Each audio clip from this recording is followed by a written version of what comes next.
चौधरी और आप देख रहे हैं दिव्या दिल्ली न्यूज। आइए रुक करते हैं हिमाचल प्रदेश की कुछ मुख्य खबरों की ओर। पापटा साहिब में आज मातृशक्ति ने एक भव्य सिंदूर यात्रा का आयोजन किया, जिसमें नगर की सैकड़ों महिलाओं ने उत्साहपूर्वक भाग लिया। आपको बताते चले, ये यात्रा स्थानीय विश्वकर्मा मंदिर से आरंभ होकर विश्वकर्मा चौक, बस स्टैंड, गीता भवन मंदिर, मुख्य बाजार, वाल्मीकि चौक होते हुए अग्रसेन चौक पर संपन्न हुई। सिंदूर यात्रा के दौरान महिलाएं पारंपरिक परिधान और माथे पर सिंदूर लगाए देशभक्ति के नारों के साथ आगे बढ़ती रहीं। वहीं शहर की गलियों में देश प्रेम और सांस्कृतिक एकता का अद्भुत दृश्य देखने को मिला। आतंकवादियों के द्वारा और हमारी माताएं, बहनें, बहुएं और बेटियां उनके पतियों से पहचान पत्र और उनकी जाति और धर्म पूछ करके उन पर ये अत्याचार किया गया, जो कि बहुत ही निंदनीय तथा शर्मनाक हरकत है आतंकवादियों की, जो कि हम कभी भी सहन नहीं करेंगे। हम भारतवासी सब एकजुट होकर, सभी महिलाएं, मातृशक्ति सब एकजुट होकर संकल्प लेना चाहेंगे। जल शक्ति विभाग ज्वाली के विश्राम गृह में गत रात्रि कुछ कांग्रेसी कार्यकर्ताओं ने हुड़दंगबाजी करके शराब की बोतलें तोड़ने और गंदगी फैलाने का मामला सामने आया है। मिली जानकारी के मुताबिक बीती रात्रि ज्वाली के कुछ युवा कार्यकर्ता, जो कि कांग्रेस के कार्यकर्ता बताए जा रहे हैं, बिना अनुमति जबरन घुसकर पार्टी करने लगे। इस दौरान उन्होंने रेस्ट हाउस में कथित रूप से शराब का सेवन किया और खुद ही किचन में घुसकर मुर्गे का मीट बनाया। उसके बाद उन्होंने देर रात तक खूब हंगामा किया और बाद में मीट के टुकड़े और अन्य सामान वहीं छोड़कर चले गए। वहीं रेस्ट हाउस में कुछ कॉन्डोम के पैक भी मिले हैं, जिससे कई सवाल खड़े हो गए। इसकी सूचना मुझे सुबह मिली थी किसी के माध्यम से, तो मैं तुरंत उठ के यहाँ से गया और जब मैंने देखा तो वहाँ के हालात बहुत ख़राब थे। और जब मैंने चौकीदार जो रात को था वो तो था नहीं, दूसरा लड़का था, मैंने उससे पूछा, उसने बताया कि रात को एक बिक्कू भारद्वाज जो कि जिलाध्यक्ष है वहाँ पे, वो अपने साथियों को लेके आया था और वहाँ पे कोई पार्टी मना रहे थे। बुकिंग इनकी थी नहीं, विदाउट एनी बुकिंग ये वहाँ पे घुसे हुए थे। और चौकीदार बोलता है कि मुझे भी डर लगता है जब 15-20 लोग ऐसे ज़बरदस्ती गेट तोड़ने लग जाएं। तो फिर जब मैंने देखा तो वहाँ पे बोतलें तोड़ के फेंकी हुई हैं, कपड़े फाड़ के फेंके हुए हैं, सोफ़ों में गंदगी करी है।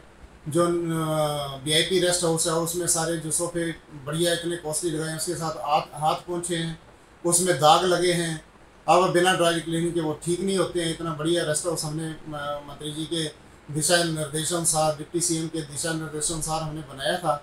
ये लोग, कुछ लोग यहाँ पे इस तरीके से, गलत तरीके से इसका मिसयूज़ करके और इसको बर्बाद करने पे लगे हुए हैं, जो कि बहुत ही निंदनीय है।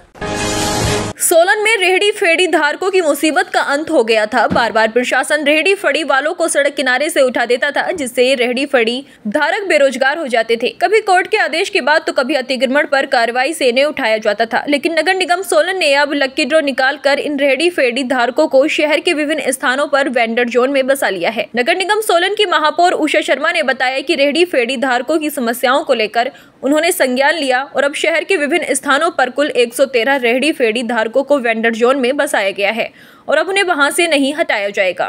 जैसा कि आपको मालूम ही है कि कोर्ट के आदेशानुसार सड़कों के NHI या PWD की जो भी सड़कों के किनारे वेंडर्स बैठे हुए थे, नगर निगम ने 10 जो वेंडर जोन बनाए हैं। इसमें हमने नगर निगम की तरफ से, मैंने और हमारी जॉइंट कमिश्नर ने लक्की ड्रॉ निकाल के इसमें जो हमारे 10 वेंडर जोन बने हैं वो हैं बस स्टैंड, जिसपे कि 18 हमने लोगों को बिठाया है, कोटला नाला में 6, चंबा घाट नियर ऑटो स्टैंड 9 और बसाल रोड, चंबा घाट बसाल रोड पे 4 और ऑपोजिट टूरिज्म ऑफिस इसमें 21, इसमें 7 बैठे हैं, 14 खाली हैं और नियर बाबा बालकनाथ पूरा फिलअप हो गया है। भारतीय सेना के सम्मान में लबलू बाजार में भाजपा के द्वारा तिरंगा यात्रा का आयोजन किया गया। इस अवसर पर विधायक आशीष शर्मा की अगुवाई में दर्जनों भाजपा कार्यकर्ताओं ने बाजार में हाथों में तिरंगा लेकर तिरंगा यात्रा में हिस्सा लिया। तिरंगा यात्रा के दौरान भारत माता की जयकारों पर पूरा लबलू बाजार गूंज उठा। इस अवसर पर विधायक आशीष शर्मा ने भाजपा कार्यकर्ताओं को संबोधित किया और उन्होंने कहा कि पहलगाम हमले के बाद से पूरा देश हिल गया है, लेकिन प्रधानमंत्री मोदी के द्वारा कुछ समय में पाकिस्तान को करारा सबक सिखाया गया। आज यहाँ लंबड़ू बाजार में सभी आम जनमानस द्वारा पूरे यहाँ पे जो लोग हैं एकत्रित हुए और सबने यहाँ पे भारतीय सेना के शौर्य में जो ऑपरेशन सिंदूर हुआ है, जो पाकिस्तान को जिसको करारा जवाब दिया गया है सेना द्वारा, उनके शौर्य की उपलक्ष्य में यहाँ पे लमड़ू बाजार में सभी एकत्रित हुए और तिरंगा यात्रा हमने निकाली और सभी इस कार्यक्रम में उपस्थित हुए। राजकीय कन्या वरिष्ठ माध्यमिक पाठशाला ज्वाली में स्कूल प्रबंधन कमेटी की बैठक कमेटी अध्यक्ष समिता की अध्यक्षता में संपन्न हुई, जिसमें समस्त कमेटी और अभिभावकों ने चेताया कि अगर सरकार ने इस स्कूल को मर्ज किया तो एसएससी कमेटी स्कूल छात्राओं के अभिभावक और स्थानीय लोगों के साथ मिलकर सरकार और शिक्षा विभाग और प्रशासन के खिलाफ मोर्चा खोला जाएगा। उन्होंने कहा कि किसी भी सूरत में स्कूल को मर्ज नहीं होने देंगे। स्कूल कमेटी अध्यक्ष समिता ने कहा कि ये स्कूल 1963 में खुला था और इस स्कूल में बेटियां सुरक्षित हैं।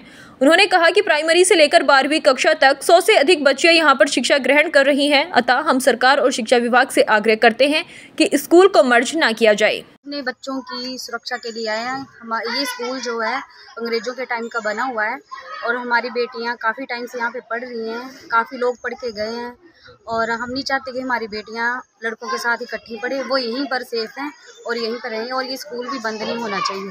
बंद कर रही है सरकार स्कूल को। गर्ल स्कूल है, ये सबसे पुराना स्कूल है हमारे एरिया में। सब सर 1863 से बना हुआ है ये स्कूल ना, तो अब सरकार कर रही है बंद।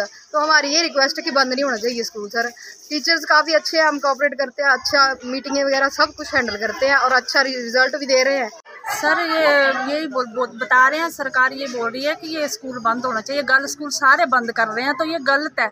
सर अगर बॉयज़ स्कूल है ना तो बॉयज़ स्कूल में बॉयज़ रखो, गर्ल स्कूल है तो गर्ल स्कूल में गर्ल्स आनी चाहिए। और हमारे बच्चे भी यहाँ पे अच्छे हैं, सेफ है, पढ़ाई कर रहे हैं बच्चे, शांत वातावरण है इधर का।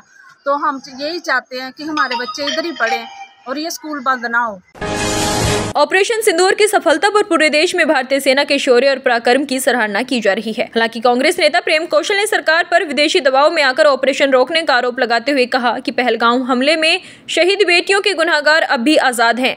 उन्होंने प्रधानमंत्री पर कमजोर नेतृत्व और आतंकियों से सौदेबाजी का आरोप लगाते हुए कहा कि ये देश की शहादत और सम्मान के साथ समझौता है। भारतीय सेना द्वारा पाकिस्तान के आतंकी ठिकानों को ध्वस्त करने के लिए अंजाम दिए गए जो ऑपरेशन सिंदूर है, उसकी कामयाबी के लिए, उसकी सफलता के लिए हमारी सेना बधाई की पात्र है। और पूरे देश में, पूरे विश्व में हमारी सेना की जो है, जो शौर्य है, सेना की जो बहादुरी है, सेना का जो साहस है, उसकी प्रशंसा हो रही है।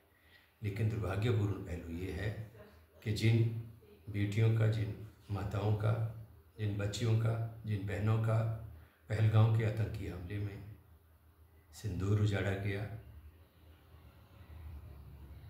उनके सिंदूर का बदला लेने की बजाय जिस तरह से आधे अधूरे एक ऑपरेशन सिंदूर को बीच में रोककर एक विदेशी ताकत के दबाव में आकर हमारी सरकार ने इस ऑपरेशन को रोका, वो दुर्भाग्यपूर्ण है। गगरेट में बीजेपी विधायक विक्रम ठाकुर ने ऑपरेशन सिंदूर की सफलता को लेकर तिरंगा यात्रा निकाली। उन्होंने कहा कि ये यात्रा भारतीय सेना के शौर्य और बलिदान को समर्पित है। ऑपरेशन सिंदूर के तहत सेना के 6-7 मई की रात पाकिस्तान और पीओके में आतंकी ठिकानों पर कार्रवाई कर 11 एयरबेस तबाह किए और सैकड़ों आतंकियों को मार गिराया गया। उन्होंने बताया कि ये जवाबी हमला पहलगाम में 22 अप्रैल को हुए आतंकी हमले के बाद किया गया, जिसमें 26 निर्दोष पर्यटकों पर हमला हुआ था। विक्रम ठाकुर ने कहा कि ऑपरेशन अभी समाप्त नहीं हुआ है, जरूरत पड़ने पर फिर से कार्रवाई होगी। शाम को गगरेट में इस यात्रा का संचालन हो रहा है। आप इसमें भागीदारी बने हैं, आपको मैं दिल की गहराइयों से नमन करता हूं। और आज उस सेना, तीनों सेनाओं को जिन्होंने अपना शौर्य दिखाया, किसके अंतर्गत भारतीय जनता पार्टी का नेतृत्व जिसने फैसले लिए, और वो फैसले 22 तारीख को जो देश के अंदर हुआ, घंटे काम हुआ, पूरे विश्व के अंदर उसकी प्रदर्शना हुई है। और आज कुछ लोग पूछ रहे हैं कि राफेल कितने गिरे हैं। बड़ा दुख होता है जो लोग आज भी सेना के ऊपर उंगली उठाने का काम कर रहे हैं। फिलहाल के लिए मेरे साथ इतना ही। ऐसी ही तमाम हिमाचल प्रदेश की बड़ी खबरों को जानने के लिए देखते रहिए दिव्या दिल्ली न्यूज।